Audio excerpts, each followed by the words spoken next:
Imagine creating a company from scratch, turning it into an empire, and suddenly being kicked out of it. Now imagine that this company carries your name, embodies your vision, and only exists because of your ideas. And just like that, you're no longer part of it.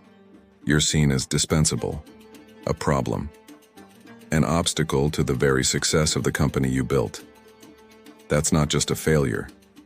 That's public humiliation. And that's exactly what happened to Steve Jobs in 1985. The story of Jobs and Apple is one of the most well-known in the tech world, but what most people don't know is that he was nearly erased from history altogether. This video will reveal how Steve Jobs was humiliated by Apple, what he did to rise from the ashes, and how he rebuilt his empire from scratch, becoming one of the greatest visionaries in history.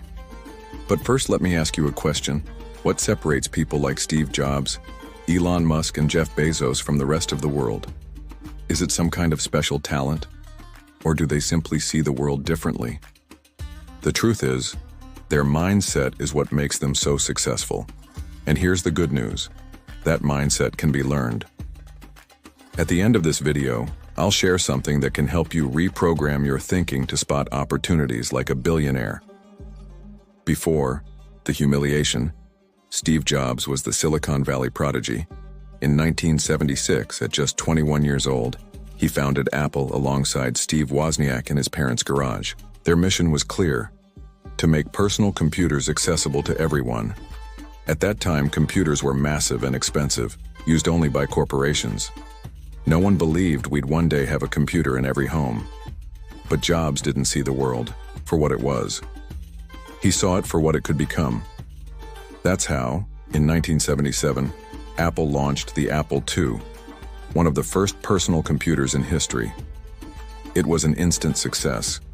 Apple made millions and quickly became one of the most promising tech companies in the world. And then, in 1984, came Apple's biggest launch yet, the Macintosh. The Macintosh was unveiled with one of the most iconic commercials of all time, 1984, directed by Ridley Scott. But behind all the hype, something wasn't right. The Macintosh was revolutionary, but it had a major problem. It wasn't selling well. Apple's executives started to question Jobs' leadership. They saw him as impulsive, hard to manage, and obsessed with details that didn't matter. That's when Steve Jobs' fate began to shift, and he had no idea what was coming next. With Macintosh sales plummeting, Apple's board of directors decided they needed someone more mature to lead the company. That's when Steve Jobs, unknowingly, made the biggest mistake of his life. He convinced Apple's board to hire John Sculley, who was then the president of Pepsi, to become Apple's new CEO. Sculley was a respected executive and knew how to market products to the mass public. But there was a problem. He didn't share Jobs' vision. Behind the scenes, Apple's executives began plotting against Steve Jobs. They believed he was a visionary, but not someone capable of leading a large company. And then, in 1985, the unthinkable happened. Steve Jobs, the founder of Apple, was officially removed from all decision-making within the company. He still held a title, but had no actual power. He was completely isolated inside the company he had built from scratch, and soon after, he was forced to leave Apple. The young genius who had built an empire from nothing was humiliated and kicked out of his own creation. Now stop and think. How would you react if that happened to you? Would you spend the rest of your life complaining, or would you rise again? This was the lowest point in Steve Jobs' life. But instead of giving up, he made a decision that would change everything. Most people would have quit right then. If Steve Jobs had accepted defeat, he would have vanished from history. But he saw the world differently. And that's the key difference between billionaires and ordinary people. They think differently. They see opportunity where no one else does. They make decisions with clarity, while most people live in hesitation. But is this mindset something you're born with? The truth is, it can be learned. Today, there are techniques that can help reprogram your mind to think like billionaires, make faster decisions, and recognize opportunities invisible to the average person.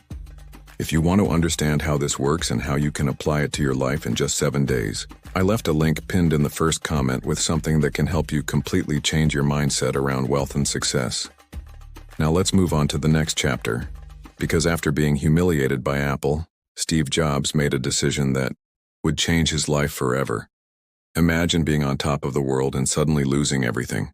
You built an empire from scratch, created a company that forever changed technology, became one of the most respected entrepreneurs in Silicon Valley, and then, out of nowhere, you're betrayed, humiliated, and kicked out of your own creation.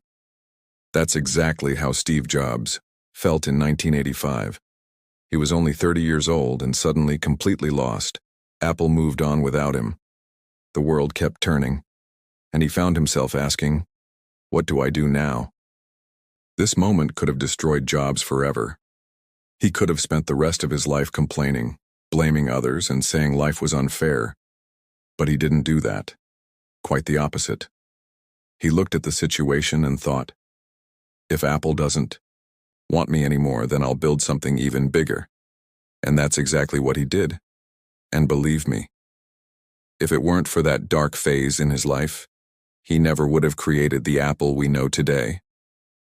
The humiliation he suffered was the very thing that made him even more powerful. And here's the big question: how did he do it? What did he do to turn a complete failure into one of the greatest comebacks in history?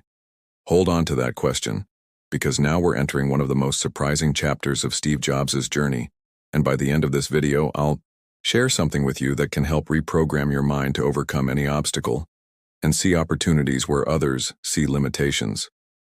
Now, let's go back to the story. After leaving Apple, Steve Jobs didn't waste a single moment, just a few. Months later, he invested $12 million of his own money to create a new company called Next. The goal of Next was to revolutionize computers once again, but this time with a focus on universities and large businesses. Jobs wanted to build the perfect computer for the future. He wasn't interested in launching just another product. He wanted something so advanced that no one could ignore it, and, as always, he was obsessed with every single detail. The first Next computer took 3 years to launch. It was one of the most advanced machines of its time, but there was a problem. It was too expensive, and hardly anyone bought it. Next was failing, and here's a key detail. Most people would have given up at this point, but Jobs didn't think like most people. While the world saw Next as a failure, he saw opportunity. The real value of Next wasn't in the hardware, it was in the software. The operating systems Next was developing were so advanced that years later, they would become the foundation for macOS, iOS, and the entire Apple ecosystem. Jobs didn't know it yet, but the company he had built would one day save Apple. But that wasn't the only genius move he made. While leading Next, Steve Jobs had another idea, and that idea would change the entertainment industry forever. While working at Next, Jobs made an unexpected move. He bought a small animation studio that belonged to George Lucas, the creator of Star Wars. That studio was called Pixar. At the time, Pixar was nothing. It was a tiny company with no major hits, and nobody really believed that computer-animated films could ever succeed. But Jobs believed in that vision. He invested $50 million into Pixar, betting that computer graphics could revolutionize Hollywood. The early years at Pixar were tough. They nearly went bankrupt several times. But then, in 1995, something changed. Pixar released Toy Story, the first animated film made entirely with computers. And the result? An absolute success. Toy Story became one of the most popular movies in the world, grossing over $370 million and proving that Pixar was a new giant in the film industry. And then, in 2006, Steve Jobs sold Pixar to Disney for $7.4 billion. Little by little, the man who had once been humiliated by Apple was becoming even more powerful than before, and the best was still to come. While Jobs was building Next and Pixar, Apple was falling apart. Without him, the company started to quickly lose market share. Apple's products weren't selling well. The company was in serious financial trouble. By 1996, Apple was on the verge of bankruptcy. They desperately needed a solution. And that's when they made an unexpected decision. They bought Next for $429 million. And with that acquisition, Steve Jobs returned to Apple. The man who had been pushed out, humiliated, and discarded was now back in charge. But Jobs didn't come back to play games. He came back to completely revolutionize Apple. What he did next would turn Apple into the most valuable company in the world. Steve Jobs didn't accept failure. He didn't sit around, complaining or blaming others. He used that failure as fuel to build something even greater. And that is one of the biggest secrets of successful people. Billionaires don't see problems, they see opportunities. But is that ability a natural gift, or is it possible to learn how to think like a billionaire? The truth is, there are proven techniques that help reprogram your mind to see opportunities where others see nothing. If you want to understand how this works and how you can apply it to your own life in just 7 days, I've left a link pinned in the first comment with something that can help you completely change your view on wealth and success. Because Steve Jobs was about to build the most valuable empire in the world. When Steve Jobs returned to Apple in 1997, the company was on the brink of collapse. Stock prices were plummeting. Products weren't selling.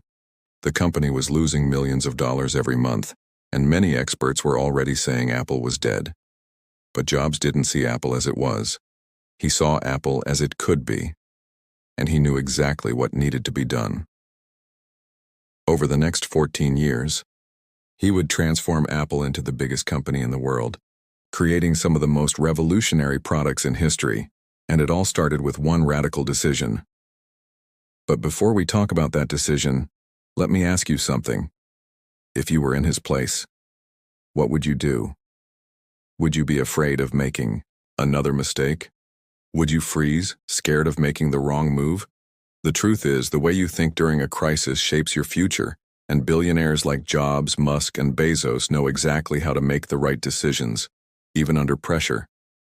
But is that something only they can do? Hold that question, because at the end of this video, I'm going to show you something that can help you reprogram your mind to make decisions the same way billionaires do. When Jobs took over Apple again, the first thing he did shocked the world. He asked for help from none other than his biggest rival, Bill Gates. Yes, Steve Jobs asked Bill Gates to save Apple. And in one of the most historic moments in tech history, Bill Gates invested $150 million in Apple to keep it from going under. That investment saved the company, but Jobs knew money alone wouldn't be enough. He needed to completely reinvent Apple. So he did something no one expected. He canceled 70% of the company's product line. That's right. He cut almost everything Apple was selling. To many, this seemed like a crazy decision. But Jobs knew the biggest problem at Apple was lack of focus. The company was doing too many things at once, but none of them well.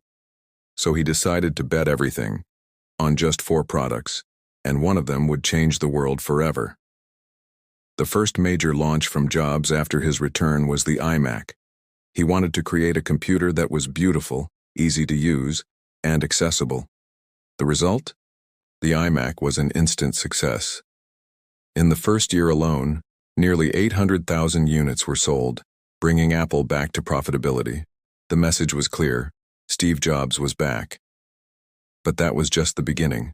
The real revolution would come a few years later, and it would start with a small device that fit in your pocket. In 2001, Steve Jobs launched the iPod, and once again, people doubted him. Who's going to buy an expensive MP3 player?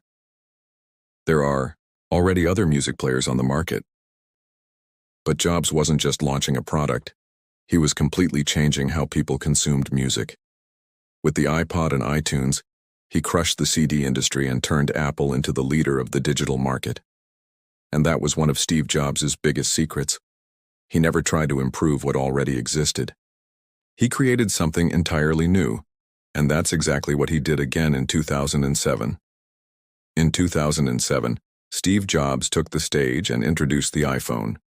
He called the iPhone 3 products in one: a phone, an iPod, and internet browser. But he knew it was much more than that. The iPhone wasn't just a new phone, It was the future of communication. And once again, no one believed him. Executives from other companies laughed. Analysts said no one would trade their regular phones for a touchscreen smartphone. And what happened? The iPhone took over the world. In just 1 year, Apple sold over 6 million units, and with that, Jobs created the smartphone era. The iPhone didn't just grow Apple, it made Apple the most valuable company in the world. And the big lesson here is simple. Steve Jobs was never afraid to take risks, and that's the biggest difference between those who create the future and those who just watch it happen. The question is, how can you develop that same mindset? The answer is at the end of this video. But first, we need to talk about Steve Jobs' final major impact on the world. Even after creating the iPhone, Jobs still wasn't satisfied. In 2010, he introduced the iPad, a device no one understood at first. But just like the iPhone, the iPad quickly became a global phenomenon. And that's when Jobs realized his mission was complete. He had turned Apple into the most valuable company on the planet, but his health was starting to decline. And on October 5, 2011, Steve Jobs passed away at the age of 56. Even so, his impact still echoes around the world today. And the big question remains, what truly made Steve Jobs a legend? The answer is simple: the way he thought. He saw opportunity where no one else did. He made quick, bold decisions. He never let fear stop his actions. And that's the biggest difference between successful people and the rest of the world.